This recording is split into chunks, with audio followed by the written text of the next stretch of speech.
This is one of the most controversial topics in nutrition and even politics right now, and I decided I finally needed to talk about it. All of your chips, all of these chips, seed oils, every single thing in here, seed oils. Why are some corn-based oils and seed-based oils, why are they bad for you? Just the ultra processing and the ratio of omegas in them. The dangerous oil. The worst oils you can take are the altered polyunsaturated fats. If you walk down the middle aisles of any grocery store, you're always going to find products that have processed inflammatory oils, and you cannot escape them. And I swear they're trying to kill our kids, because every time I look at formula, third ingredient in here is vegetable oil, and then we got palm oil, we got soy oil, we got high lactic sunflower oil. Why are we feeding our kids seed oils? It seems like everyone and their mother is talking about seed oils nowadays. Every time I open Instagram, there's a new influencer telling me that oils like sunflower, corn, soybean, canola oil are inflammatory and they're poisoning us, and that's the reason for all the health issues in America. On top of the social media uproar, seed oils are even more of a hot topic right now because of Robert F. Kennedy Jr.'s strong stance against them. RFK Jr. has been nominated by Trump as the next U.S. Health Secretary, and I think by the time this video is released, he may have already been sworn in. And part of his Make America Healthy Again platform targets seed oil reduction. And with all the seed oil hate online, the question we need to be asking is, what does the evidence and research actually shows about seed oils? Today, I'm going to be explaining whether or not you need to worry about seed oils and whether they're causing inflammation to go crazy in your body like all these influencers are claiming. I know I'm probably going to get a lot of hate for what I had to say in this video, but it's time that I waded in on this topic because the misinformation out there right now is insane. So if you want to understand how seed oils are affecting your body and your health, make sure you keep watching.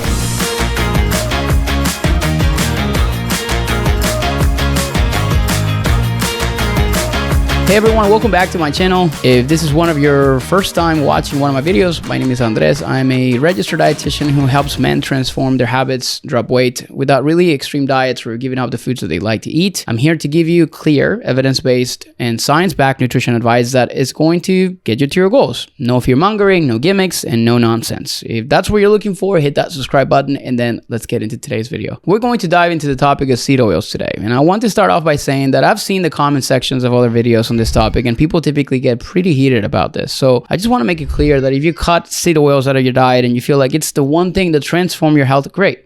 I'm happy that you found something that works for you and this video isn't for you, or maybe it is if you want to see a non-biased review. I will reiterate, I stand by the science and what the research shows, not what wellness influencers quote or cite. In order to produce claims on social media, you need to show receipts. Not only that, but you need to be able to understand and know how to properly read those receipts, and by receipts, I mean research. So this video is for people who have heard a bunch of nutrition influencers, carnivore diet enthusiasts, and low-carb fanatics say on social media that seed oils are toxic and inflammatory. And because of that, they're not confused about what to believe, and they want a balanced perspective on this topic that takes into account actual scientific research, not just one person's opinion or anecdotal evidence. So let's keep things respectful in the comments, please. And I'm happy to answer any questions you may have. Now, in order to understand what all the fuss is about seed oils, I think it's important to start by covering what seed oils are and where they fit into the picture in terms of our nutrition. Simply put, we're talking about oil that is extracted from plants like sunflower, canola, soybean, safflower, and cottonseed. The process to make them involves crushing the seeds, extracting the oil using heat or chemicals like Hexane, and then refining it to remove impurities. This results in a clear, neutral flavor oil that's affordable and versatile for cooking. Now, these oils are high in what is known as polyunsaturated fatty acids. So let's talk about fatty acids for a minute, because they are the building blocks of all the different kinds of fats in our diet, and they are the heart of the seed oil debate. Fatty acids come in three main types: saturated fats, monounsaturated, and polyunsaturated fats. The difference between them comes from their chemical structure and specifically the number of double bonds in their carbon chains. Saturated fatty acids have no double bonds, making them stable and solid at room temperature. Foods high in saturated fats are things like butter, ghee, coconut oil, palm oil, and animal fats like lard and tallow. You can also find saturated fats in animal-based foods like meat, dairy, and eggs. While saturated fats have historically been demonized for being associated with high cholesterol and heart disease, recent research suggests that their role might be a bit more nuanced. Now, I won't get into that in this video, but if you want more information, I talked about that topic a bit more in my video breaking down the carnivore diet, so I'm going to drop the link to that in the description box. As a side note, there's another kind of fat that I want to mention briefly, and that's trans fats, which are artificially created through a process known as hydrogenation. hydrogenation, where hydrogen is added to liquid vegetable oils to make them solid at room temperature, essentially making them unsaturated fats, essentially making unsaturated fats into saturated fats. This process increases shelf life and enhances texture, which is why trans fats were once common in things like margarine, baked goods, and fried foods. Unfortunately, these fats have been shown to raise LDL or bad cholesterol levels, lower HDL or good cholesterol levels, and increase the risk of heart disease, stroke, and type 2 diabetes. Because of these negative impacts, many countries have banned or heavily restricted trans fats in food products in recent years, so they're not as common now, but it's a good idea to check the nutrition info in packaged products just in case. Now let's move on to unsaturated fats. We have two broad types of these kinds of fatty acids based on their chemical structure, and those are monounsaturated fats and polyunsaturated fatty acids. Monounsaturated fats have one double bond, and you can find these in avocados, olives, nuts and seeds, things like almonds, hazelnuts, pecans, pumpkin seeds. And polyunsaturated fats have two or more double bonds. This makes them less stable, so they're prone to oxidation when they're exposed to heat or air. Oxidation just means that these fats have a reaction with oxygen that produces certain byproducts, and some of these byproducts can be harmful for human health. Seed oils are high in this category of polyunsaturated fatty acids, so we need to break this down a bit further into three subtypes of polyunsaturated fats: omega-3s, omega-6s, and omega-9 fatty acids. You'll find omega-3s in fatty fish like salmon and mackerel, flax seeds, and walnuts. They have strong anti-inflammatory properties, and they're also important for brain and heart health. Next, we have omega-6s, which is the main fatty acid that you find in the seed oils that we've been talking about. While omega-6s are important for growth, development, and overall function, we often get high amounts of these seed oils in the standard American diet because of how common they are in processed foods. And finally, we have omega-9s, which are technically non-essential because your body can produce them. These fats are found in olive oils, avocados, almonds, and they are associated with heart health, and they're generally considered to be stable and beneficial. So what's wrong with seed oils then? Now that we have an idea of the different kinds of fats, let's get into the controversy around them. Basically, there are two main arguments that people have when it comes down to seed oils being unhealthy. The first is the way that these oils are produced makes them toxic because hexane is used in the production process. And the second argument is that they're too high in omega-6s and they're bad for your health. So let's break down both of these arguments based on what we actually see in the research and not just based on speculation and fear-mongering. Let's start talking about the processing of seed oils. Hexane is used as a solvent in the manufacturing process of seed oils to extract the edible oils from the seeds. What happens in this process is that seeds are pressed mechanically to extract some of the oil, but you need a solvent to extract the remaining 5 to 20% of the oil from the seeds. Hexane exposure has been shown to have negative impacts in human health, including nerve damage or neurological issues. So I totally get the worry about the potential for traces of hexane in seed oils. However, what we need to look at is the data on what levels of hexane we actually see in these oils. The European Medicines Agency determined that the permitted daily exposure to the most commonly used form of hexane is 2.9 milligrams per day for a relatively small person, someone who weighs just 50 kilograms for 110 pounds. So now we need to compare this to the levels of hexane that we have seen found from testing seed oils. A recent review looked at the hexane residue found in various food products, including various oils. In soybean oil, concentrations were between 0.055 to 1.4 milligrams per kilogram. In canola oil, the range was 0.043 to 0.233. In sunflower oil, it was 0.005 to 2.688 milligrams per kilogram. Now, let's take canola oil as an example. If we wanted to reach the permitted daily exposure of hexane of 2.9 milligrams per day, you need to have somewhere between 12 to 67 kilograms or 13 to 73 liters of canola oil per day. And 1 liter of canola oil is almost 68 tablespoons. So unless you're planning to consume almost 900 tablespoons of canola oil in a day, which is equivalent to about 13,500 grams of fat and 121,500 calories, holy smokes, I don't think you're gonna get nearly the levels that you think you are going to get from hexane. Now, this specific study that I cited, anyone who reads it would panic because it does make the case for severe health complications due to hexane exposure. Even the authors warn, caution, and recommend alternative extraction methods, which I'm a pro of. But when you look at the context where they show the health complications, you will find that the dose makes the poison. A lot of these proven toxicity studies have been normally seen in people who inhale hexane in work environments where it's also used, like in shoe factories and other places. Are there residues of hexane in vegetable oils? Maybe perhaps there are some. Will they ever harm you? I don't think so. Do you want to ensure you choose an option that doesn't have any at all? By all means, but that's your choice. But not necessarily a reason to cause panic on this specific argument. You gotta understand that the production process of using these type of extraction methods is to try to keep costs low. Not everyone can afford a $10 bottle of olive oil or coconut oil. So this is another thing to have to consider when it comes down to understanding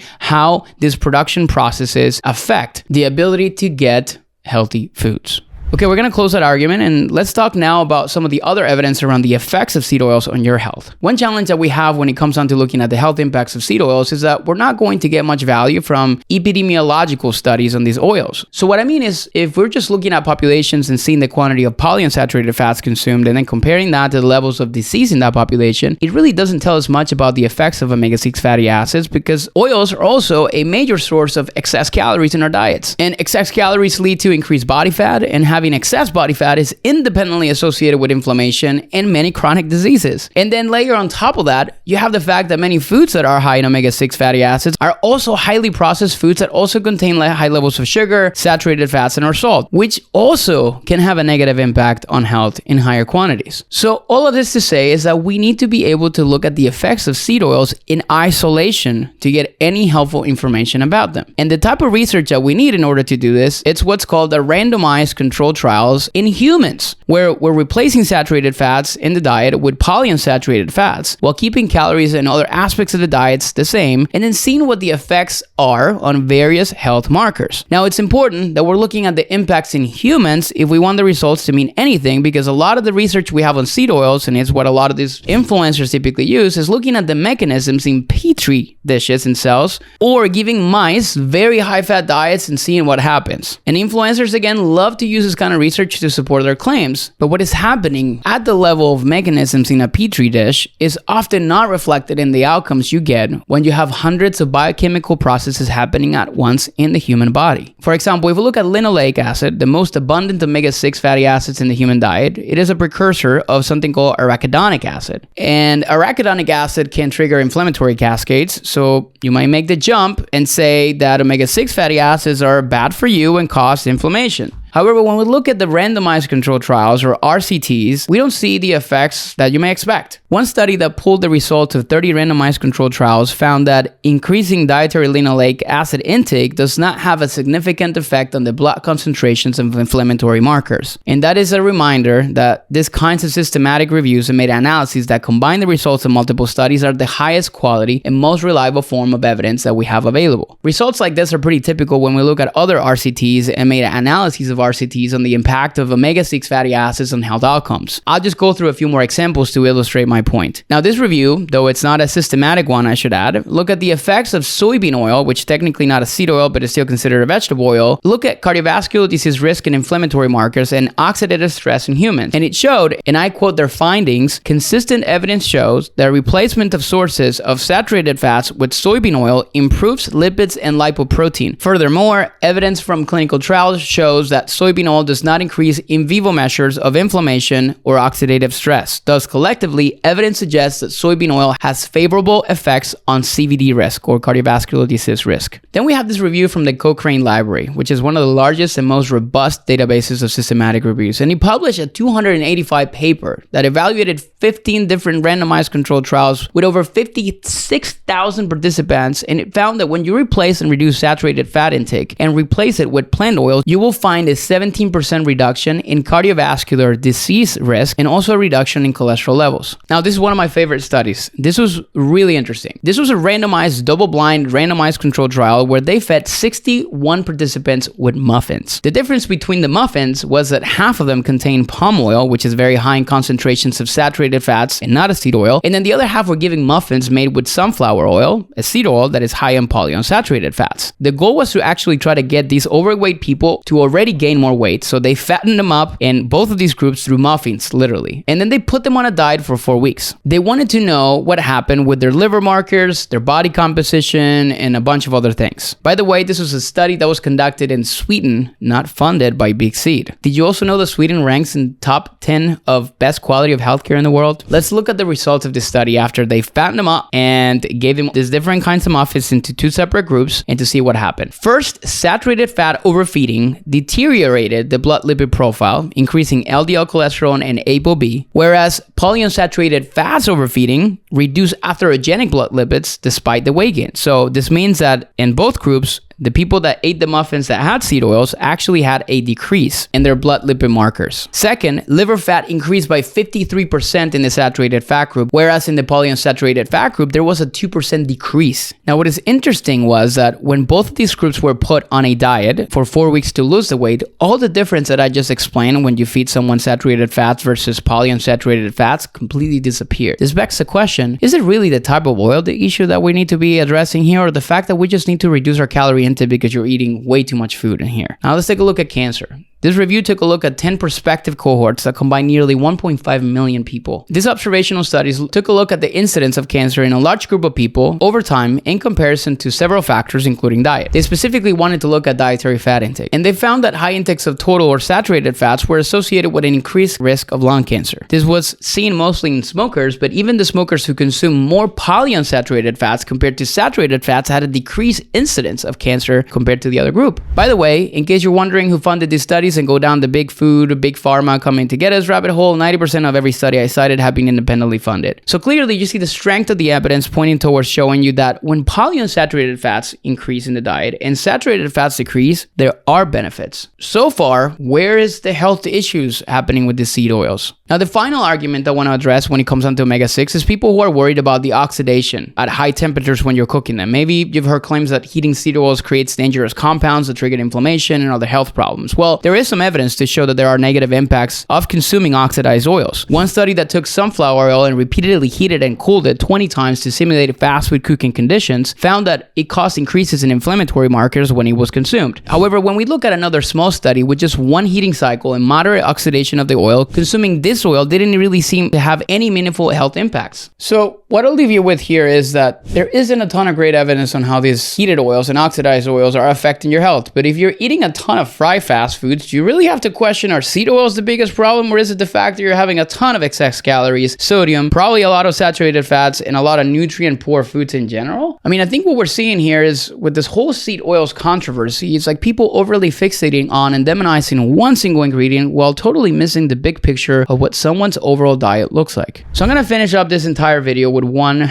component of this, which I call the issue with confirmation bias. One of the biggest problems with how we consume information and who we consume this information from is something I have talked about before called confirmation bias. What is confirmation bias? Here's the direct definition from Britannica Dictionary. People's tendency to process information by looking for or interpreting information that is consistent with their existing beliefs. This biased approach to decision making is largely unintentional, and it results in a person ignoring information that is inconsistent with their beliefs. These beliefs can include a person's expectation in a given situation and their predictions about a particular outcome. People are especially likely to process information to support their own beliefs when an issue is highly important or self-relevant. So what does this mean in the context of seed oils? Well, when you see a piece of information that seems very convincing from a person of authority, let's say a doctor, cough, cough, Paul Saladino, talking about the dangers of seed oils, and this is the first time you heard about this, well, you get curious and other times even scared or even convinced. When you're convinced something is bad for you, you immediately develop a bias whether or not you have confirmed the fact of such claim that you now believe to be true. What happens next is that you most likely develop a belief around this topic. Seed oils are terrible for me, and you will search for things that confirm that belief, and you will find it. The problem is most people are not equipped with the knowledge nor the education to process and analyze information in the specific topic of nutrition science, and even if you were, if you're set on your own beliefs, nothing will change your mind, which I think is the case with a lot of these guys and a lot of these influencers. I'm going to make the point in case in here. Let's pretend for a minute that my beliefs is said that seed oils are bad for me. Now, my way of searching for information changes. Here's an example of the way that I would do this. Instead of searching neutrally for things like omega-6 fatty acids and inflammation on Google, you maybe switch it over to seed oils cause inflammation, and the search query shows you completely different results. In this example, I got a blog written by someone that would confirm my bias. In this case, seed oils are bad for me. When we look at the article, it seems convincing. It has citations to research studies, graphs, and all the fancy stuff that seems credible. But then I did what not many people do in this case. I went to the actual studies, not all of them, or the research cited. And in this example, I'm going to walk you through a couple of the examples the author mentioned in there. First, the author talked about industrial seed oils also tend to contain fats that are oxidized or structurally damaged at the molecular level. And the citation is for a study that it indeed showed increased levels of oxidation in seed oils that have been stored for over 12 months or a year. The blog article then goes on to explain all the research behind the health implication of seed oils, and most of the sections cited animal and in vitro studies, which we already made the argument that we cannot determine something based on what happens to a mouse or on a petri dish. Not saying that it's something we should not pay attention to, but that needs to be followed up by human randomized controlled trials, and that should be used to confirm this. But unfortunately, there aren't many. We can only base hypotheses on epidemiological studies, which always have a large series of flaws, more beautifully summarized as correlation does not equal causation. Did I also mention that this blog, which ranks first on search engines, is the seller of an all-purpose oil brand without seed oils? Conflict of interest much? Not to make this video longer than it needs to be, but it's fairly easy to convince yourself that something is true by putting information in front of you that confirms it. Unfortunately, that is not the right way to do science, and wellness influencers thirsty for views and likes will use polarizing and clickbaity content to instill new beliefs in you. Or maybe they don't do it for that reason, maybe they truly believe that themselves. This is one of the biggest reasons why we're such a polarized society. My point will be perfectly proven when you see the comments in this video, where it will not be a debate of ideas, but it rather an attack on the view and the beliefs that I'm sharing here. If you're watching this video and you're set on the idea that seed oils are going to kill you, well, I'm never going to convince you otherwise, and nobody will. If you choose not to believe in the science, then we will never see eye to eye here. This political climate is pointing towards discrediting science, apparently, so I'm not really sure what we will have left to understand the impact of what we eat on our health, more than anecdotal evidence of I ate this way and cure all my diseases type thing. As an evidence-based practitioner, I can never stand by just that. And some people would say, well, but you're biased because you're proving the fact that seed oils are not bad for me. Well, I'm just basing things off on the science and what the science shows. If you show me human randomized controlled trials that show that seed oils are causing issues that a lot of these influencers are claiming that they do, I will change my views and I will make a video about it. But nobody can produce that. Can you? If you can, please enlighten me. So this is now in pro of seed oils. This is just simply in pro of science. Anyways, I get a little bit heated on this. So now that we've gone through some of the research, I want to finish off this video with a few practical applications when it comes down to seed oils. What really matters when it comes down to a healthy diet is never just a single ingredient. It's about considering the overall calorie intake and diet quality. Instead of fixating on oil type, prioritizing whole nutrient-dense foods most of the time, manage your calorie intake based on your body's needs, and minimizing your intake of ultra-processed foods and fast foods should be paramount. Cooking at home more often is one of the biggest recommendations that I can make to achieve this. When it comes down to polyunsaturated fat intake, what I recommend is focusing way less on trying to cut out all omega-6 fatty acids and instead place a lot more emphasis on boosting your intake of omega-3s, which are typically harder to get with our typically dietary pattern in America. In the past, there was a lot of focus on the ratio between omega-6s and omega-3 fatty acids with the hypothesis that omega-6s are inflammatory and omega-3s are anti-inflammatory. However, more recent research hasn't really found that omega-6s are harmful or inflammatory, so now researchers are suggesting that focusing on the ratio alone is misleading. Instead, the main focus should be on getting enough omega-3s with a variety of fat sources from whole foods overall in our diets. One last note as you finish watching this video, how do you feel about it? Do you agree with this? And if so, why? Did this video confirm your bias that you're okay with consuming seed oils and wellness influencers are idiots? Or maybe you disagree? And if so, why? When did this bias towards the opposite started? Who convinced you it was this way? And why did you believe it? Sometimes we need to take a step back and really reflect on our beliefs and where they originated, and many times you will find that they don't have a leg to stand on, but you have been habitually fed the same information, so you have nothing else to do but just simply believe it. I stand neutral on the science. I personally do not buy vegetable oils for cooking, but grew up consuming it at home. I am grateful enough that I have enough means to be able to afford more expensive oils like avocado and oil, but I'm not simply doing this because I'm afraid of the seed oils. In fact, I personally consume certain products that are processed in moderation that contain them, but I'm not afraid of that because I know it's not necessarily going to impact my health as it will other areas of what I consume and other areas of my health. Now, as I finish this up, I would love to hear from you. Drop comments below, try to keep them respectful, and also make sure to subscribe if you enjoy content like this while you're at it, and we will see you guys next week for another one. Signing off. See you soon, guys.